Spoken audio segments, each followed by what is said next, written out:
Texas guy and a Southern girl moved to Japan. He's Bill, and I'm Carolyn Hancock. We wrote letters home about daily life, our travels, and making new friends. It was a time too precious to forget because, really, haven't we all wished we knew more about our family history? I'll talk about the challenges and the fun in short bites. Join me on the journey. We traveled with Debbie, our dog, and she's been in quarantine for about 10 days. She's a Rottweiler, beautiful, gentle dog, and we love her very much. So this story is about Debbie going to get her. Saturday, August 12, 1994. Debbie is being kept in quarantine at the Narita airport, which is the other side of Tokyo from us. Since the ride over here on the bus took 3 hours and we have heard horror stories of the traffic, we plan to check out of the hotel at 5 a.m. Checking out quickly was not possible, just as nothing in Japan is quick. Partly because the hotel parking to retrieve our car does not open until 6 o'clock. Finally, Bill went down to get the car, told the attendant we were checking out. With hand motions and no English, Bill finally understood that the attendant wanted some money or a receipt from the hotel. We left at 5:45. We never really appreciated American maps until dealing with those here. We haven't found a good street map yet. You have to piece information together from 5 or 6 maps. Most of the transportation maps deal with train, subway, and bus. Those maps are really good. With a car, you just have to have a sense of direction.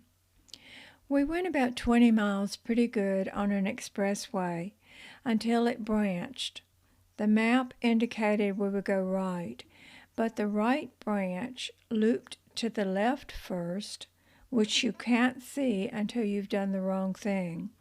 So we saw more of Tokyo than we planned. The expressways are toll roads, about 10,000 yen round trip. Generally, you can drop 2 zeros and have the dollar figure. Finally, we saw an airport limousine bus, most surely going to the airport, and we tagged along behind him. Narita Airport is pretty big. Animal quarantine was somewhere on the 6th floor, twisting, turning counterclockwise, then around another corner at the end of some hall. We were told Debbie would be there in about 30 minutes, so we went back downstairs for breakfast. Again, nothing is simple. There were lots of expensive shopping stores and lots of places to eat. When we went in one, the hostess handed us a plastic strip and motioned us inside, wherever we wanted to sit. There were about 6 small booths with something different at each one: soft drinks, liquor, bakery, noodles, breakfast, and other things.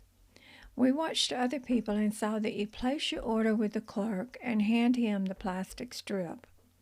He punches a computer and hands the strip back.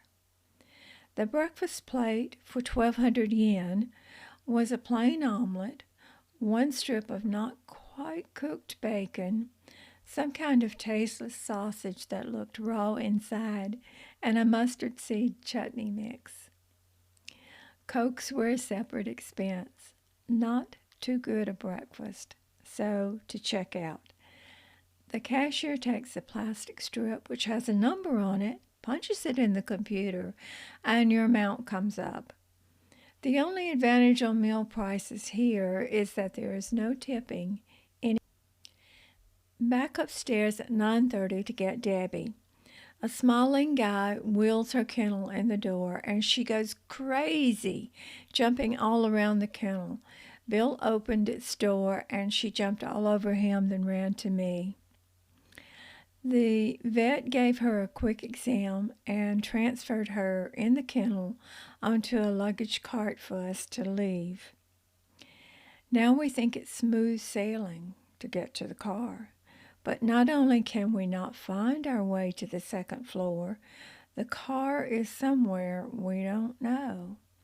We went down and up and around, asked people who speak English for directions, and 30 minutes later, find the car. 5 hours from the time we left the hotel, we leave the airport. Debbie smells bad all over. Her coat is dirty and her breath smells like fish. We have a pretty easy trip back, thankfully. But back at the apartment, the first thing I did was bathe Debbie, and I have never seen so much hair loss from her. Probably the trauma of the airplanes, the heat, and our deserting her. Well, we didn't pack the right stuff. Our e-boxes were delivered today. We were supposed to pack them with everything we would need for the first 6 weeks.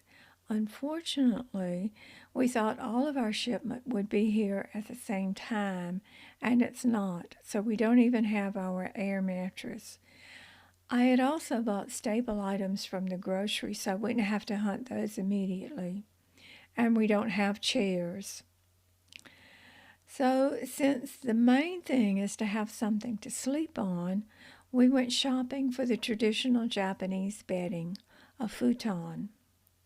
The futon is basically a thin mattress covered in pretty fabric. It can be foam, cotton, or poly wool. Since house space is so limited, the futon is laid on the floor at night and stored during the day, so rooms can be dual purpose.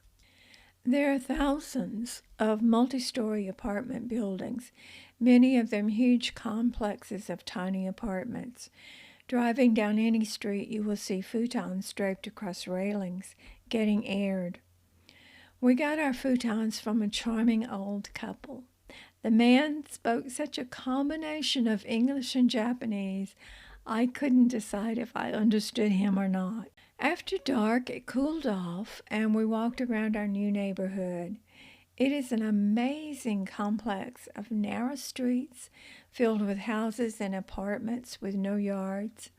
Again, it's paved or concrete surface from the doorstep out. Then hundreds of shops and stores set in among the residences. The shops may be no more than room size or go all the way through the block. Most are open front, many with a little old man or woman sitting on the sidewalk in front. Most sell produce, meat, or toiletries. There are genuine 7-Elevens and other 24-hour markets. Also, little tiny eating places and bars and cleaners. All of this within a 3-block radius of our apartment. So, in our walk with Debbie leading, we bought snacks, cokes, and breakfast food. At one place, the woman talked continuously in some language and seemed excited at the gaijins buying from her. She was putting the eggs, bread, and juice in a sack and started adding tomatoes and cucumber. I guess kind of like a, please come back. I asked if she had butter or margarine, and she didn't understand. So Bill motioned like to put on bread, toast. She said, oh, butter, and motioned down the street. So I went down the street and again asked for butter. I guess they don't understand Southern, because it took a few tries before he said, ah, butter.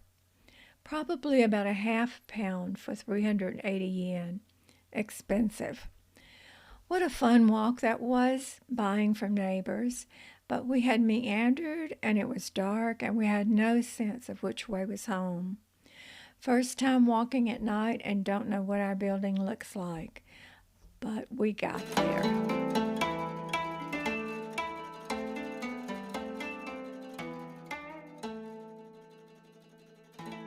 I treasure these memories of Japan and its culture and people. Thanks for listening.